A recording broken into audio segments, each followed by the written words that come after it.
Hi guys, we're making my buttermilk pie today. We're starting off with the unbaked 9-inch pie shell, and if you want my recipe for my pie crust, I'm going to leave a link in the description below for that.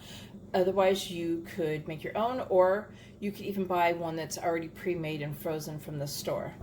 So in a large bowl, I have 3 large eggs, and I'm going to mix these up on medium speed till they're all combined. So they're all combined and frothy looking, and I'm going to add 2 cups of granulated sugar now, half a cup of softened butter, and this is butter with salt in it. And I'm going to mix this up on medium speed until it's combined. Okay, so I scraped down the sides of the bowl, and I've added 4 tablespoons of all-purpose flour, and we're going to mix this in and combine it until it's smooth on medium speed. To this, I'm going to add 1 cup of buttermilk, 1 tablespoon of freshly squeezed lemon juice, 1 tablespoon of vanilla extract, and 1/4 teaspoon of ground nutmeg. And we're going to stir this in on medium speed just till it's combined.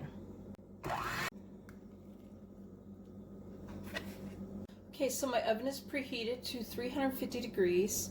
I'm going to bake this on a foil-lined cookie sheet just in case there's any spills. I'm going to bake it for 55 to 60 minutes, and it's mostly set, and you want it to be a golden color on top. And there's my buttermilk pie. I hope you guys like this video. Please give it a thumbs up and subscribe to my channel, and thank you guys for watching.